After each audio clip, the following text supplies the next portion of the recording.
Hi everyone, it's Awake Illuminated. Now I have changed the name of this channel because it's going to be slightly different to what it was before. My name is actually Awake, that is my birth name, so I will be using that instead of the other name that I had before. And it will be more spiritual advice. There will be readings as well, but there will be a mixture of readings and some healing frequencies and maybe meditations. There'll be a mixture of things, so I'm changing the direction slightly of this, but it will involve readings in the same way that it did before as well, and there are personal readings available too. I'm a sort of energy advisor, if that makes sense. I work with healing frequencies, as in I make music as well with healing frequencies in. Now, if you don't know anything about sound healing is a very, it's quite a simple concept really. When your body is out of whack, let's say, when your emotions are out of whack and your body's out of whack, it can send your body out of sync, and it can end up in feeling not very well. It can end up in disease. It can end up in just feeling exhaustion and lots of different things that are negative. So because we're made of molecules and we're made of energy, we all vibrate at different levels. Our bodies vibrate at different frequencies. Our organs vibrate at different frequencies. So different parts of us vibrate at different frequencies, just as everything does in life, everything material, everything spiritual, because we're made of energy. Everything's made of energy. I mean, it's scientifically proven. And so if you put frequencies back into your body, or you listen to frequencies, or you can put like tuning forks on your body, or if you listen to certain frequencies or certain music, it can actually realign your chakras. It can realign your body back into synchronicity so that it's healthy again. Now, if you continue to, if you don't deal with the underlying cause of what's making your body go out of sync, so if you continue to deal with toxic situations, toxic people, if you're an overgiver, if you burn out constantly and you don't address these issues, if you don't address the underlying causes of what's making you go out of whack or out of sync, then obviously that will continue. So you have to address that as well. You can't just listen to the frequencies to put you back into alignment and then expect that it's a miracle cure, a magic wand. You have to do the other work as well. You have to sort of be prepared to be flexible and make other changes as well. Sometimes it's dietary changes. Sometimes it's changes in frequency, changes in your vocabulary, changes in how you approach life, changes in your thoughts. That's very important. The way that you think, positive thoughts rather than negative, the changes in the way that you speak, what you say to people is very important, because everything has an energy and a resonance. So it affects you very, very greatly. So I make music that puts healing frequencies into you, because I put embedded healing frequencies into the music. And there are also pure healing frequencies that you can listen to. Binaural frequencies are things that you can listen to where one frequency is set at a certain level of hertz and the other frequency is set at another level of hertz, and one goes into the left ear, one goes into the right ear. Best listened on headphones, but not necessarily. You can listen to both, but if you've got two speakers especially, one speaker is not the best, but you can still get the healing from it. But you're better off listening in headphones or with two speakers, definitely. It's more powerful with headphones. So you can listen to pure frequencies like that. I have put a pineal gland calming frequency video on to this channel that you can listen to, and it's to help calm the pineal gland down. So it should help to calm your thoughts. It should help to calm you down, any anxieties. It should help you to think more positively. My partner said it's like human catnip. He really did say it really affected him. So I'd say don't listen to it when you're driving or operating machinery or doing anything important. You're better off listening to it at home when you can lay down or sit safely. Okay, so that's one that I've uploaded, but there is a link to my other channels where I actually write songs with modern music with healing frequencies in as well. So you can have a sort of diluted effect of the healing if you want to just put it in your normal playlist.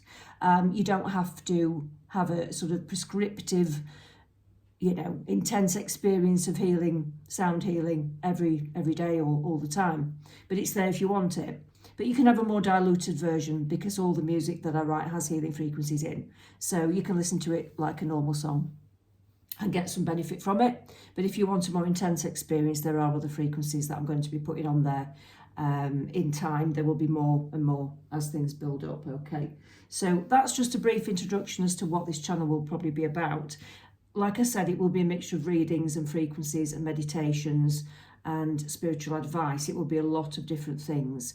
I'm a Reiki healer, I'm a channeler, I'm a clairvoyant, I'm a lot of things. So it's not just about readings and astrology and it's not just about horoscopes. So I wanted to broaden it a little bit and widen it. Today I wanted to talk a little bit about energy vampires. Okay, so I've been listening to a lot of Dolores Cannon. She specialised in past life regression. Now I will be doing a reading, by the way. I will be doing some reading, some tarot cards soon. So I am getting to that. So don't tune out, I am getting to it. So Dolores Cannon, there's a lot of things you can read about her. There's a lot of books she's done. There's a lot of YouTube channels that you can listen to about her. But I just want to tell you very briefly, she developed a technique in hypnosis called the quantum healing hypnosis technique. And she managed to basically, through that, she interacted with beings from the spiritual realm. And through hypnotizing people with this technique, they channeled other beings from the spiritual realm. And she basically got a lot of information over years and years and years, I mean decades. She died in her 80s, and I think it was 2014, so it's not that long ago. I mean, well, quite a long time ago, but not ancient times, And she told us a lot about the new world and what's coming, especially between 2012 and 2025 and 2025 to 2030. There was an awful lot of predictions and spiritual advice about how the new world will evolve and how we will evolve within ourselves and how our frequencies will change. And that's very interesting. It's a very important time. It's a very, very important time, I feel. So a lot of you will be feeling those changes now. And that's why I think it's important to touch on this, because it may be affecting how you live, how you feel. And I wanted to talk today about energy vampires, because she talked about 4 different energy vampires, okay? And like I said, I will do a reading shortly, and because you may be dealing with some of those in your life at the moment. So I'll just go into this a little bit. So energy vampire number 1, she talked about the victim vampire. Okay, so these people are the kinds of people that you come across in your daily life. They could be family members, they could be friends, they could be people that you work with, okay? So you will come across these people all of the time. And she talks about what to expect, how to recognize these people, and how to protect yourself from them. So I'm going to tell you how to protect yourself from them. Now, you've also got to think about this on the flip side as well. You've also got to recognize if you're becoming an energy vampire as well. I think that's important. You've got to think about, am I getting negative? Am I being one of these people? Am I draining people? Am I talking about things in a negative way? Because it's easy to fall down into that trap when you're not feeling very good about yourself, or if you've had a damaged past, or if you've had a lot of hardships in your life. So it's your responsibility to kind of heal that, I guess, and to raise your vibration. But once you're aware of it, you can change it. Nobody's ever stuck in a routine or in a state of being. Even people with mental health diagnoses, illnesses, you are never stuck in a state of being. Everybody is always encouraged to take personal responsibility. No matter what title or label you have, everybody is encouraged to have personal responsibility, and everybody can improve. I believe everybody can improve themselves. Okay, but you just have to be aware of what you are, how you are, why you're like that, and how did it come to this? And you can sort of, with time, you can repair that and heal that, but you have to put the effort in, basically. Okay, so she talks about the energy vampires. Number one, the victim vampire. These people feed on your sympathy and your desire to help others. So if you're an overgiver, you will subconsciously attract people like that maybe, and they will subconsciously attract you. So their life, the victim vampire, their life is full of drama, a bit like a soap opera. They don't look for solutions either to try and help themselves. They just want people to fix them.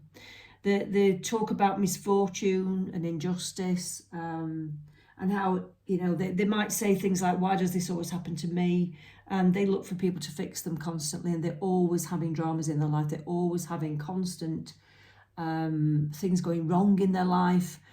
And it's not just bad luck. It's not just unfortunate luck. It's because they subconsciously look for it, because they seem to want to suffer to some degree, because they don't want to take responsibility for themselves, and they don't want to better themselves, and they don't want to face themselves. You'll find that a lot of victim vampires don't want to be on their own. They don't want to face themselves. They're frightened of something. They're frightened of looking into themselves for some reason, and they don't like being alone. Okay, so that's number one. Vampire number two is the controller, the narcissist vampire. Now, they feed on your attention and emotional reactions. So they need to be the centre of attention, the centre of the universe constantly. They also create dramas. They use manipulation techniques. They guilt trip you. They gaslight you. They make you question your own sanity at times. Every conversation is about them. And even if you've got issues, they will constantly turn the conversation back to it being about them, or they will always think that they are worse off than everybody else. They have to be the illest. They have to be the poorest. They have to be, they've had the hardest time. And if you've got any issues, they will tell everyone that they've had the worst time than you. They will not give you the benefit. They will not give you the respect of you having difficulties either. So that's the typical type of controller narcissist vampire. They will say things like, well, it's your own fault for getting into that situation. It's your fault for getting into that situation. They will say things like, oh, you're just being too sensitive. You're just being oversensitive if you react to something. So that's the kind of things to look out for the controller vampire. Okay, so energy vampire number three is the critical judge vampire. Their goal is to make you feel inferior in order to make them feel superior. Okay, so they specialize in backhanded compliments. So, little subtle compliments, like they'll give you unsolicited advice as well. They'll offer advice about something when you didn't ask for it and you don't really need it. They specialise in subtle criticisms. It's so subtle that nobody else may notice it, but you know that it's aimed at you. So they'll pick up on something that they know is your weakness. They'll pick up on something that they know that you're stressed about, and they'll talk about it, or they'll brag about something that they've got that you haven't. Or they'll point out your flaws for your own good. So it's kind of a backhanded comment. It's really subtle. It's very snake-like, actually. They'll judge your choices. They'll belittle your career. They'll judge your choices about the things that you've picked in life. They might take the mickey out of something that you're wearing, or the way that you've decorated your home. They may take the mickey out of your friends or your partners. They may take the mickey out of your appearances. I think I said that, like what you're wearing, things like that. And they might say things like, well, I'm only saying this because I care about you. So I'm sure we all know somebody like that. Or they might say little things like, oh, are you sure you want to wear that? It's just that little belittling sort of critical comment that you can get. And it's not nice. It's to make them feel superior. It's not to help you at all. It's to make them feel superior. And it's to undermine your confidence for their own gain. So you need to be aware of that, okay? And energy vampire number 4 is, it's kind of like the interrogator. It's like an interrogation vampire. So they sort of feed on, they violate your boundaries by asking probing, inappropriate questions. They'll gossip by extracting information, either from you or from others. You know, they might ask questions about you when you're not there, to other people. Or they'll challenge every statement that you say. They'll cross-examine you. Like, well, why would you do that? Or what did they say? And what's this and what's that? You know, over-analysing. And it makes you feel exposed or cornered where you can't get out of anything. Like, oh, you know, I don't know, just inappropriate, awkward questions.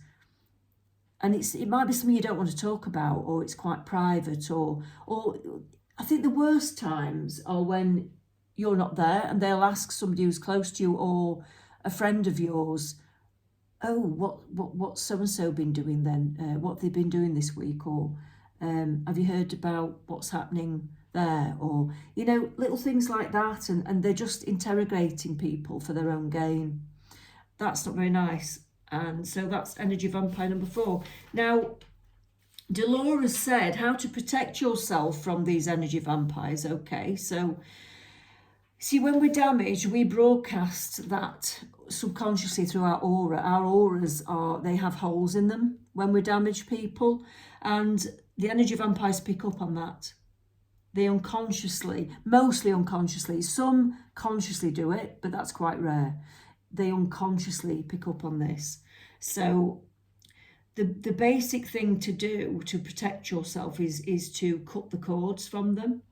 And she talks about using a mirror shield protocol. Okay, now you can look this up on YouTube.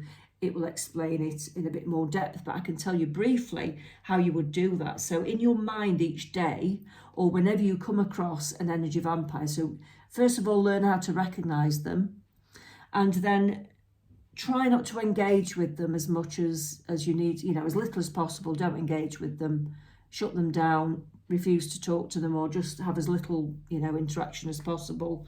And say to yourself in your mind, my energy is my own. And say that every day. Say that when you meet them. Say that when you're starting to feel that draining of energy, that exhaustion that you feel when you're around people like that, when they start to make you feel anxious, stressed, angry, upset because they're treating you badly, because they're playing with your emotions, let's say, you know, breadcrumbing you, being there 1 minute, not the next, kind of just messing about with your head. Just say, my energy is my own. Say it very strongly. And then visualize a white sword cutting the dark cords all around your body that they've sort of attached to you. It's a visualization. Okay, so you have to visualize that very strongly.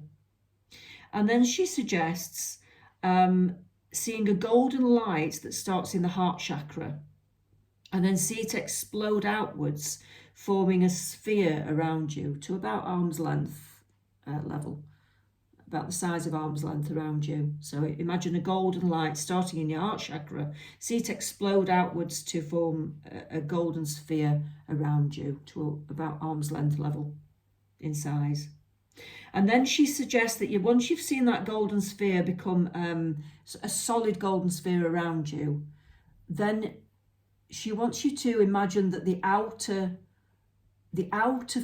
edge of the golden sphere is actually a mirror, and you can't see anything but the exterior world.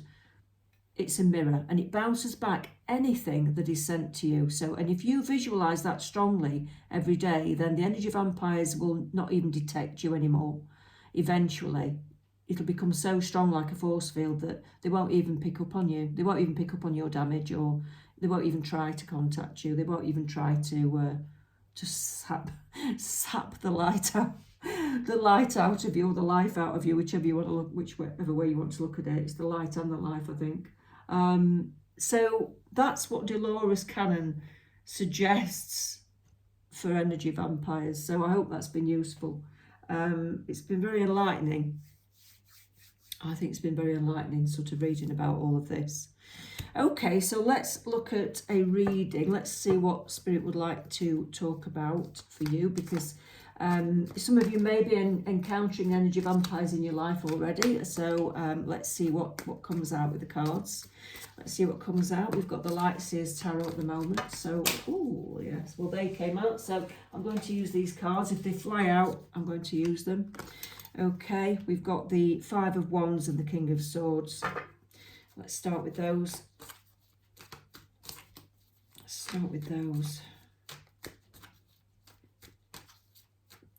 What else have we got, Spirit? We've got the Page of Wands, the Fool, and I just want to pick one more. I would like one more. And the Ten of Swords. Okay, so let's have a look at this. Five of Wands. I do feel that you have been feeling very sort of under the weather, and I do feel that some of you have been feeling that there has been some feelings of anger inside, some feelings of maybe heated arguments with people around you as well. I do feel that there have been some battles, and it's kind of, you've been going through this kind of weird mixed energy where one minute you're up and the next minute you're down. Somebody could have been draining you, like I say, one of these energy vampire type people where, and it's either a group of people or it's a single person. It doesn't matter, you know, take it as it resonates to you. But it feels like sometimes you can cope with these people or this person and sometimes you can't. It depends how you're feeling. It depends how they're behaving. You know, you might feel that sometimes you really can sort of deal with what they say to you and their behaviour towards you. And sometimes you just can't. Sometimes it just gets a bit too much and it's not called for. And I'd say you're starting to fight back a little bit. I think you're starting to stand up for yourself. It's a bit like school bullies, isn't it? You know, when you're bullied, you eventually snap and you eventually say, no, enough's enough. I'm not here to be treated like that. I'm not here to be played with. I'm not here to be battered around just when you feel like it. I'm not here to be breadcrumbed. I'm not here to be talked to like that. You know, you either value me as a person or you don't. So I feel that you're getting your strength back and you're finally standing up for yourself again. A bit like maybe when you had to when you were younger and you're saying no. So that's good. That's good. And I want to say, step away from battles. It's not worth it. Step away from battles and go where you feel calm. Go for where you feel accepted by people and go where you feel respected as well. Where people show you respect and love. Don't stick around in places or situations where you don't feel respected or loved.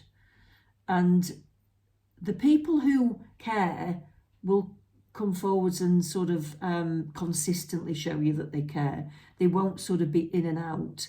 They won't be sort of there 1 minute and not the next. And they won't be playing with your mind. The people who consistently care and genuinely care won't have any hidden agendas either. They'll just be there for you consistently and they'll genuinely care what's happening in your life. And they'll want to ask you what's happening in your life when they know, especially when they know that you've been going through difficulties. Because when people are going through difficulties, they generally want to share their thoughts. Because, you know, if you've got people in your life and friends or, you know, family where you're going through difficulties, you generally open up and share those things, don't you? You talk about those things together. And I mean, I can talk for hours with my mum about stuff. You know, she'll say, oh, I'm having a really shit time at the moment. And I'll say, yeah, I am as well. You know, and you share problems when you've got people who genuinely care and you bully each other up. You know, you talk about things, you open up, and it's good. It's really good to talk. And then you move on to more positive things, of course, because obviously what's your language? You know, you don't want to be talking about negative things forever. It's good to then go on to positive things and you can both make each other feel better. But knowing that you're both suffering can actually help in a way. It's, you know, that you're not alone. So that's really nice.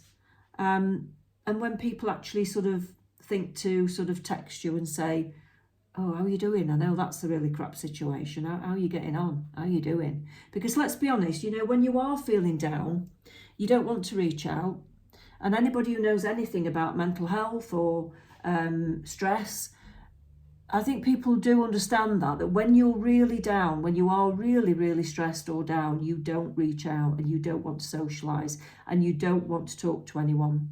Because who wants to phone someone and talk about negative stuff? Who wants to go out when they're not feeling good? Who wants to actually reach out when they're feeling exhausted? You know, you just can't. You can't. So hats off to those people that continue to reach out and say, oh, are you all right? I've not heard from you for ages. Are you all right? You know, and it's really nice that people do care. It's really nice because that makes you feel valued. It makes you feel that you're not alone. And that's what unconditional love is, when people sort of don't expect anything in return, when they know that you're struggling, they know what stresses you're going through, and they actually take the time to say, oh, how's that going? You know, how's that thing going that you're going through? How's this going? How's your health? How's this? It's really nice, and it shows that they haven't forgotten you when you're probably at your lowest point, when you're at your lowest ebb. Because let's be honest, a lot of people don't reach out when they're really low. They don't. So we have to try and remember that.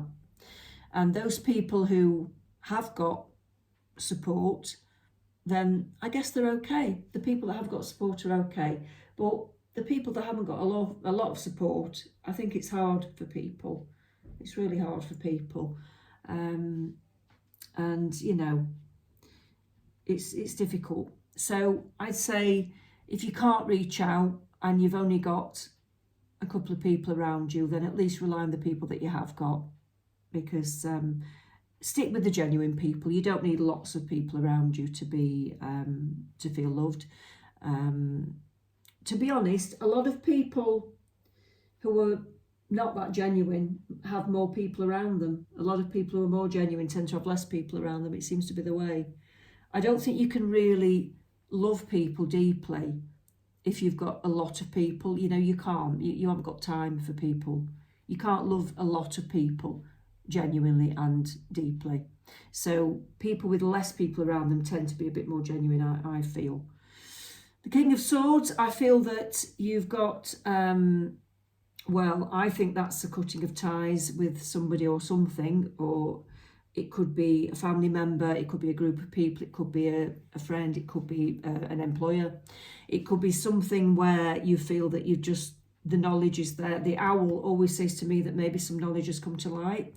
Maybe you've heard something that you don't like. Maybe you've had some kind of confirmation about something that you don't like. Maybe you've suddenly wised up.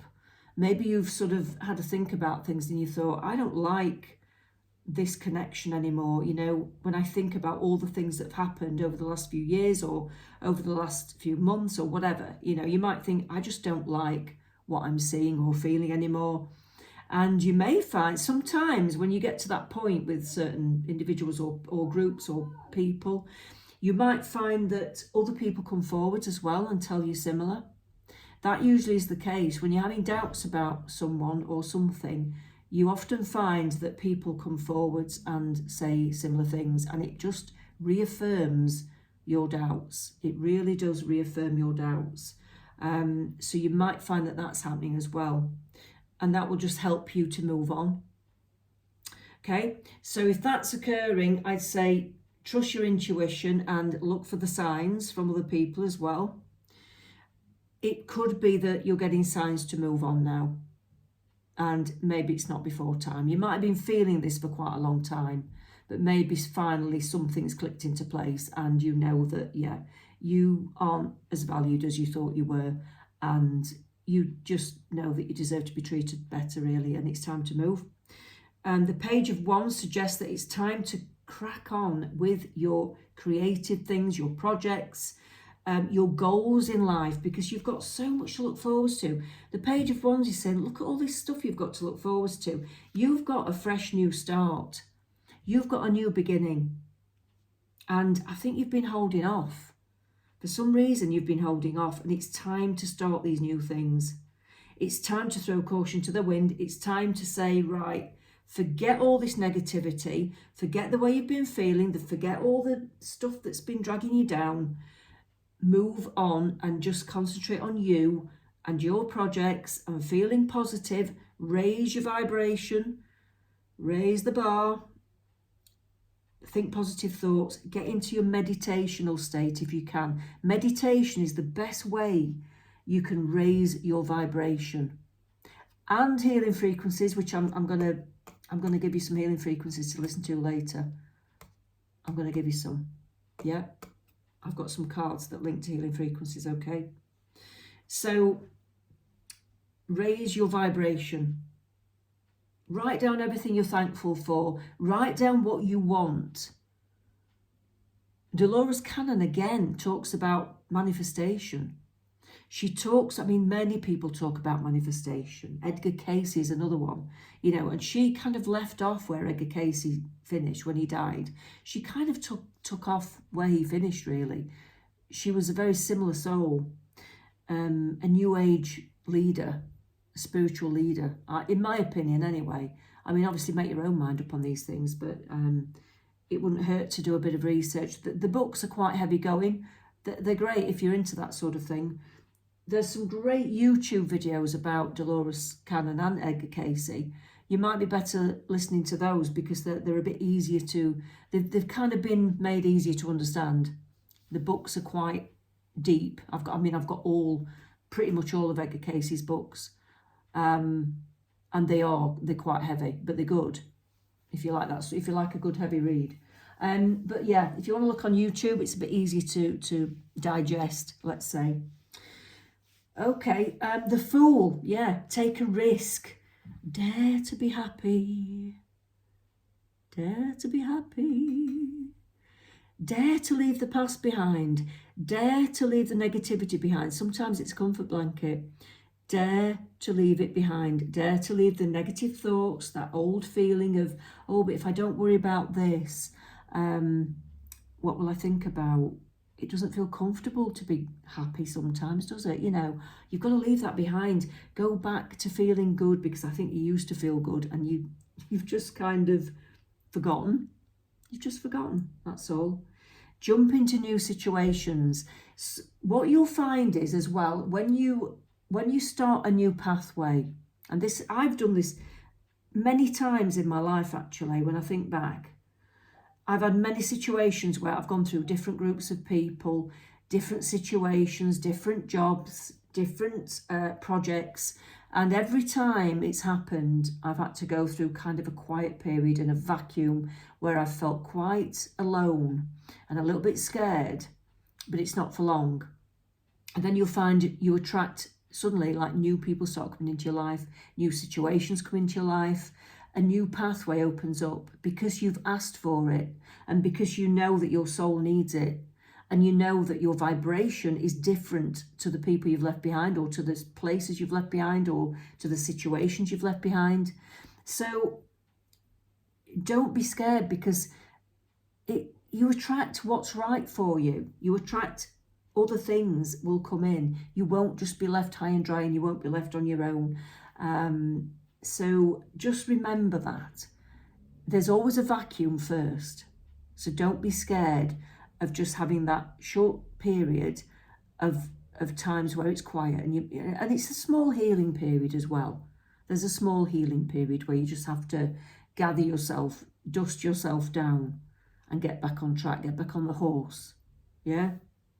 The Ten of Swords shows me that you may feel that it's, you may have felt at rock bottom, but it is time to sort of start again. It is time to put things to rest. It is time to end a chapter in your life. And a lot of people are feeling this at the moment, because there is a definite split of frequencies in the world at the moment, and I will go on to that another time. But there's a splitting of frequencies. there's a kind of new world emerging, and it's not Armageddon. It's not like, you know, it's not kind of disastrous as in the world's going to end. It's not that sort of thing. It's a splitting of frequencies, and it's a splitting of the way we think, and it's changing. It's changing for the better. Okay, so yes, there may be some earthly disasters. Yes, there may be some disruption because the world is kind of cleansing itself from the past negativity, and I think there will be some natural disasters. Yes, but I think that's the earth cleansing itself. It's kind of it has to do that occasionally, and it's been happening since time began. So it's nothing new. So I wouldn't worry about it. It will settle down. It's just a natural thing. The earth is cleansing itself, okay? Don't worry too much about that. And I think as you raise your vibration, I think you will find yourself in a place that is safe. If you don't raise your vibration and you end up in the old frequencies, I think that's the people who don't raise their vibrations, I think will just stay stuck where they are. They won't evolve, that's all. I'm not saying anything bad will happen, but I'm just saying they won't evolve. And I think you will, you know, if you're a spiritual person, you will naturally evolve anyway. You'll feel a pull towards the higher frequencies.